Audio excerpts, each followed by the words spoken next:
மாநில தலைவர் மாத்துறதுங்கிற ஒரு காமெடி, அதற்கான வாய்ப்பே இல்லை. அதுவும் தேர்தல் ஒரு 4 மாசத்துல லிட்டரலா ஒரு 120 நாளுக்குள்ள வந்து வரப்போகுது அப்படிங்கும்போது மாநில தலைவர் மாற்றவே மாட்டாங்க.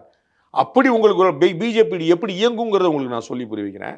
அப்படி ஒருவேளை நயினார் நாகேந்திரனால் பயங்கரமான அதிருப்தி வந்துருச்சு, இது கதைக்கே ஆகாதுன்னு முடிவு பண்ணிட்டாங்கன்னா கூட மாற்ற மாட்டாங்க இந்த தேர்தல். இப்போ என்ன செய்வாங்கன்னா வச்சுக்கிட்டு வேற சிலருக்கு முக்கியத்துவம் கொடுப்பாங்க. அது அண்ணாமலையாகவோ பொன்னாராகவோ மற்றவர்களாக வந்துட்டு வேலை செய்யறதுக்கு இம்பார்ட்டன்ஸ் கொடுத்து அவங்க வந்து ஃபுல்லாக ஹைலைட்டர் தலைவராக இவர் வந்துகிட்டே இருப்பார், மற்றவங்க வந்துட்டே இருப்பாங்க. அந்த மாதிரி கணக்கு தான். ஸோ அந்த மாதிரிலாம் இல்லை. அது வந்து ஒரு பேஜுக்காக சொல்ல அந்த மாதிரிலாம் இல்லை. அவர் வந்து முழு முக்கியத்துவத்தோடு இருக்கிறாரு, முழு மரியாதையோடு இருக்கிறாரு, முழு ஏற்போடு இருக்கிறாரு. நான் சொன்ன மாதிரி ஆர்கனைசேஷன்லாம் கொஞ்சம் சில வீக்னஸ் இருக்குது. அதை ஸ்ட்ரென்தன் பண்ண வேண்டியது அவங்களுடைய வேலை. மக்கள் வந்து ரொம்ப விஜிலண்டாக இருக்காங்க. அந்த விஜய் வந்து ஒரு புதிய கட்சி வந்து உத்வேகமாக துவக்கி ஓடிட்டு இருக்காரு. சொந்த கூட்டணி கட்சியே பயங்கர தீவிரமாக செயல்பட்டு இருக்கும்போது இவர்கள் நாளைக்கு கூட்டணியில் சீட்டும் ஓட்டும் எந்தெந்த தொகுதி வேணுங்கிற பேசும்போது இவங்க வந்து ஒரு அக்ரெசிவாக பண்ண வேண்டியது கடமை. அது அந்த அளவுக்கு அக்ரெசிவாக இல்லைங்கிறது உண்மை. இன்னொரு பக்கம் சார், நயினார் வந்து ரொம்ப ப்ரோ ஏடிஎம்கேவா நடந்துக்கிறார். ஒரு பாஜக தலைவராக இல்லாமல் அதிமுக ஆதரவாளர் போல நடந்துக்கிறார். ஸோ அதெல்லாம் அகில இந்திய பாஜக சொன்னதை தான் அவர் செய்கிறார், மீறி அவர் செயல்படலை. அதனால வந்து அவங்க வருத்தப்படுவாங்க போவாங்கன்னு எதிர்பார்க்க வேண்டியதில்லை.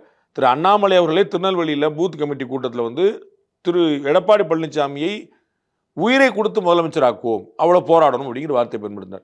திரு அமித்ஷா அவர்களே ரொம்ப தெளிவாக வந்து நம்முடைய கூட்டணியோடைய தமிழ்நாடு இந்தியோடைய தலைவர் திரு எடப்பாடி பழனிசாமின்னு சொல்லி சொன்னாங்க. ஸோ இதிலெல்லாம் வந்து ஒன்றும் குழப்பமே இல்லை. அவங்க ப்ரோ ஏடிஎம்கேவாக தான் போகணும். ஏடிஎம்கே வந்து ஹியூஜ் டிஃப்ரென்ஸில் இருக்குது. அவங்க ஒரு 130 தொகுதியில் போட்டிடுவாங்கன்னா 50 தொகுதிக்குள்ளே போட்டிடுற இடத்துல பாஜக. So 3 times lesser at least.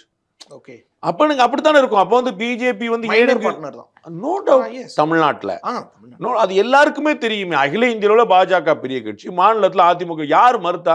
திரு நயினார் நாகேந்திரனே பல முறை பொதுவெளியிலே பேசும்போது உலகத்திலே பெரிய கட்சி நாங்கள், இந்தியாவிலே அதிகமான எம்எல்ஏக்கள் அதிகமான எம்பிக்கள் வச்சிருக்கு நாங்கள், அது இந்திய அளவில். தமிழ்நாட்டில் பெரிய கட்சி அதிமுக. அவர் சொல்லத்தானே செய்கிறார். ஸோ இது வந்து நீங்கள் ஏதோ கட்சி சார் அதிமுக பாஜக விரிசலா உரசலா அரசல் பொரசல் எதுவுமே கிடையாது. ரொம்ப அதில் வந்து அவங்க ரொம்ப தெளிவாக ஏடிஎம்கே பிஜேபி முதல்ல இணக்கமாக இருக்கணுங்கிறது தான். ஏன்னா இடையில 2024 ஒரு பிளவு இருந்துச்சு.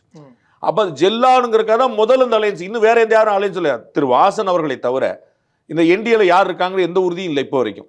ஆமாம், கூட இருந்த பாமக எல்லாருமே யாருமே எங்கேயுமே அதாங்க. கமல்ஹாசன் எங்கே இருக்கிறாரு சொல்லுங்க?